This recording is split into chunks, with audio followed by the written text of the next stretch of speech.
Why John Cleese still won't watch this one episode he made in 1975.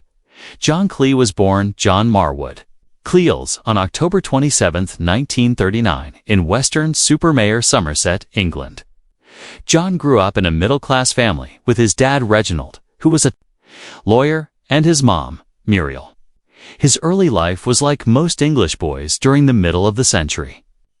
He went to Clifton College, a fancy boarding school where he first got interested in acting and being funny. John's comedy skills really started growing when he went to Cambridge University. He studied law at Downing College. That's where he joined the Cambridge Footlights. This was the school's famous comedy and theater club that made some of the best funny people in British history. He worked with other funny guys like Graham Chapman, Eric Idle, and others. Clay learned how to do sketch comedy, write jokes, and perform. This would help him later in his job. His smart jokes, perfect timing, and way of mixing silly stuff with smart ideas made him stand out from other people. After college, Clay worked as a lawyer for a little while, but he loved comedy so much that he switched to the entertainment business. His big break came with the amazing TV show Monty Python's Flying Circus in 1969. He made this show with Graham Chapman, Eric Idle, Terry Gilliam, Terry Jones, and Michael Palin. The show was totally new because it was weird and crazy, in a way that broke all the old comedy rules. John Clay was really tall, had a special voice, and played memorable characters like the fancy minister of silly walks and the always frustrated Mr. Praline. These characters became famous. The show mixed making fun of things, silly physical comedy, and smart humor. People all over the world loved it, and it influenced lots of comedians and comedy writers who came after. After the TV show was successful, Cleels and his Python friends made several really popular movies. These included Monty Python and The Holy Grail in 1975, Life of Brian in 1979, and The Meaning of Life in 1983. Clees's acting in these movies showed how good he was at different things. He could easily switch from weird characters to making fun of serious stuff. He often played authority figures in ridiculous situations. These movies made Monty Python even more famous as a comedy group and made Clay a comedy star around the world. Besides Monty Python, John Cleese's career kept going really well when he created Fawlty Towers from 1975 to 1979. Most people think this is one of the best British sitcoms ever made.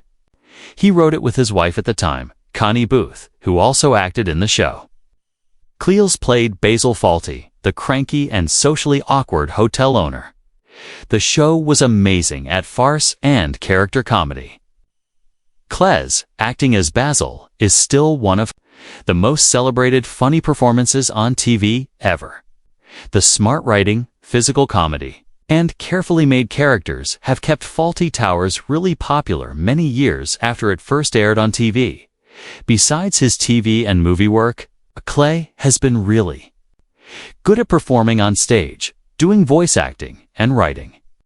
He did voices for many animated movies, including the loved movie Shrek 2 in 2004, where he voiced King Harold.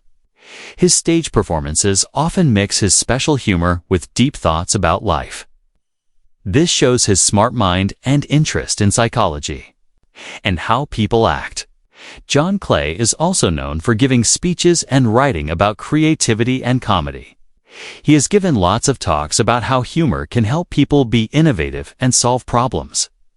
He talks about how important humor is for people talking to each other and for mental health. His books, including So Anyway in 2014, which is his autobiography, give people a look into how he creates things, the challenges in his career, and his personal thoughts. Throughout his career, Cleels has won many awards and honors. These include a BAFTA Fellowship, an Emmy Award, and a CBE Commander of the Order of the British Empire for his work in comedy. But more than awards, his legacy is best measured by all the comedians, writers, and entertainers he has inspired.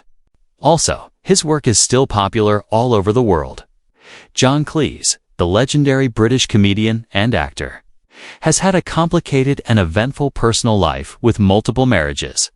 During his life, he has been married 4 times. Unfortunately, 3 of these marriages ended in divorce. This shows some of the challenges he faced trying to balance his personal relationships with his demanding career in entertainment. His first wife was Connie Booth, an actress and writer.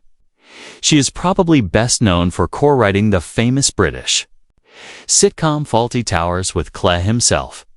Their relationship was deeply connected with their work together. This created a unique mix of personal and creative partnership. Even though their working relationship was strong, their marriage eventually ended. Together, they had 1 child, a son named Cameron. He grew up in a house that was full of comedy and performance. After his divorce from Booth, Cleese married Barbara Trentham, an American actress and model. This marriage brought another important chapter in Cleese's life, both personally and geographically. He spent time living in the United States during this time. Barbara Trentham and John Cleese also had 1 child together, a daughter named Camilla. Their marriage, like his previous one, eventually ended in divorce. However, their time together left a lasting impact on both their lives. They shared the experience of raising their daughter while Cleese's fame was growing. Cleese's 3rd marriage was to Alice Faye Eichelberger, an American psychotherapist. This relationship was somewhat different from his previous marriages. It was marked by the different background and job of his spouse. Alice brought a new dimension to Cleese's personal life.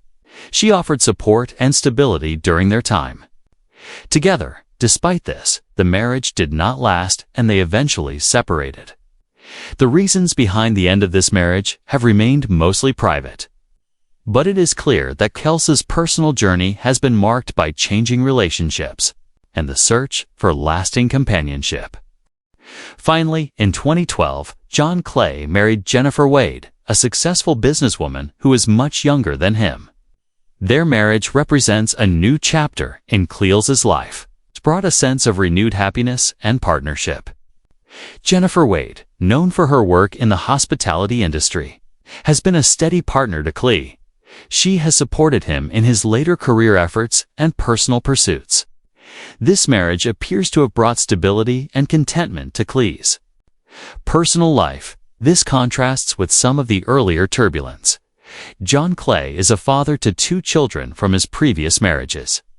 1 son from his marriage with Connie Booth, and 1 daughter from his marriage to Barbara Trentham.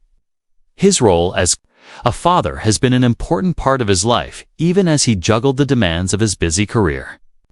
These relationships, both romantic and family-related, have shaped Cleese not only as a public figure and entertainer, but also as a man who has navigated the complications of love, partnership, and being a parent over several decades. John Cleese, widely thought of as one of the most brilliant and influential comedians of his generation, is famously known for co-creating and starring in the famous British television series Fawlty Towers. The show, which aired in the mid-1970s, remains a timeless classic. People love it for its sharp wit, memorable characters, and silly humor. However, despite the widespread praise and lasting popularity of the series, there is one particular episode that John Cleese himself has openly admitted he refuses to watch. This is even decades after it was first shown on TV.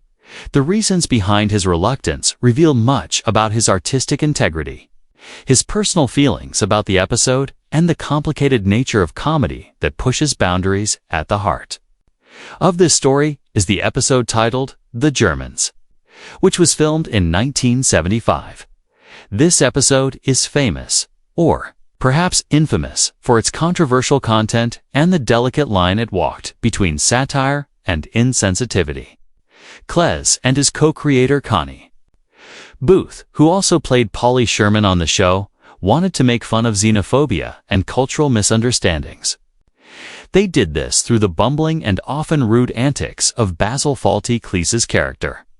The episode features Basil's exaggerated and awkward attempts to avoid offending a group of German guests at the hotel, all while accidentally behaving in increasingly rude and politically incorrect ways. The humor is deliberately uncomfortable. It highlights Basil's own prejudices and cluelessness, despite its intention as satire. The Germans contains moments that have over time sparked significant debate and criticism. Cleese himself has admitted in interviews that while he believes the episode was making a valid comedic point about bigotry and ignorance, watching it again is emotionally difficult for him. He has said that certain scenes feel too raw or uncomfortable. The jokes which once seemed daring and clever now feel heavier under the weight of changing social attitudes and sensitivities. For Cleese, the episode is a reminder of the complex challenge of creating comedy that involves delicate subject matter. This is especially true in an era where cultural norms and understandings change dramatically over time. Another reason John Cleese refuses to watch this episode is tied to the very personal and professional investment he had in Fawlty Towers. Has spoken about the intense pressure and exhaustion involved in making the series. The show was famously produced in only 2 short seasons. He has described feeling a mix of pride and anxiety about the show's legacy. Watching certain episodes again can bring up memories of the creative struggles and emotional toll they took. The Germans, being one of the more polarizing episodes, encapsulates some of those mixed feelings. For Cleese, the refusal to watch isn't just about the content on screen. It's also about preserving his own memories and emotions connected to that time. In his career, Connie Booth, Cleese's curator and then wife, also played a key role in shaping the episode's tone and direction. Her perspective on the episode complements Cleese's, as she has also acknowledged the tricky nature of balancing humor with sensitivity. Booth's subtle, understated comedic style provided a necessary counterpoint to Cleese's more explosive Basil Fawlty character. This helped to ground the show and provide nuance. Together, their collaboration on Fawlty Towers set a high standard for British sitcom writing. But even they recognize the potential pitfalls of pushing the envelope too far.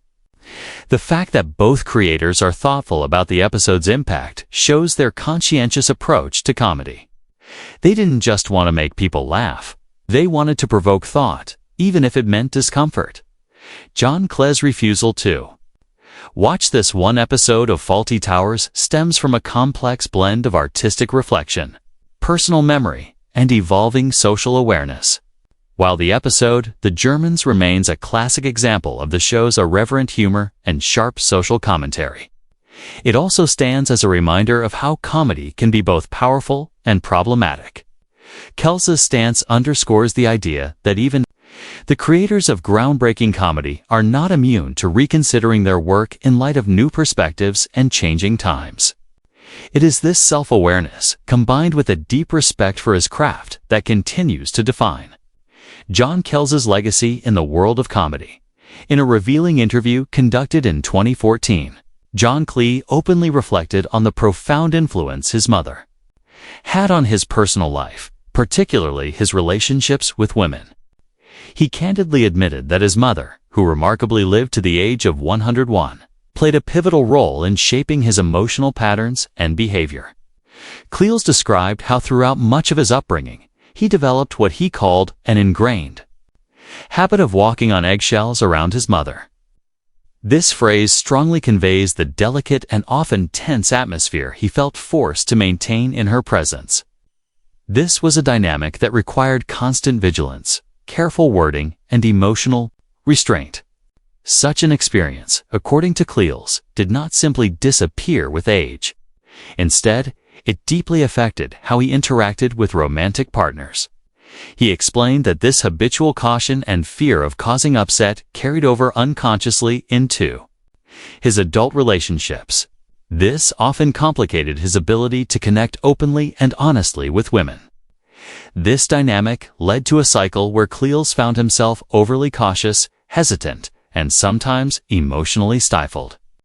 This affected the authenticity and health of his romantic liaison, further elaborating on the emotional toll of these early family experiences.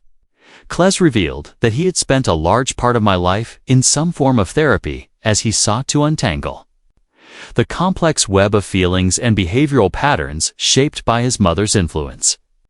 This long journey of self-exploration and psychological work highlights not only his self-awareness, but also his determination to overcome the shadows cast by his formative years. Therapy became a crucial tool for Cleese to better understand the roots of his difficulties in forming and maintaining intimate relationships. It provided him with the insight and skills needed to break free from ingrained patterns of behavior that had previously limited his emotional expression and connection. In addition to grappling with relational challenges, Cleese has been open about his struggles with mental health, specifically his experience with depression. He has acknowledged receiving treatment for this condition. This adds another layer to his personal narrative of vulnerability and resilience. Dealing with depression alongside complicated relational dynamics paints a fuller picture of the emotional hardships Cleese has faced behind the public persona of a brilliant comedian and actor. His willingness to speak openly about these issues helps demystify mental health struggles, especially for men of his generation. It underscores the importance of seeking help and therapy. Ultimately, Cleese's story is one of confronting deeply ingrained emotional challenges shaped by early family experiences, persevering through therapy and treatment, and continuing to evolve personally while maintaining a celebrated public career. Here,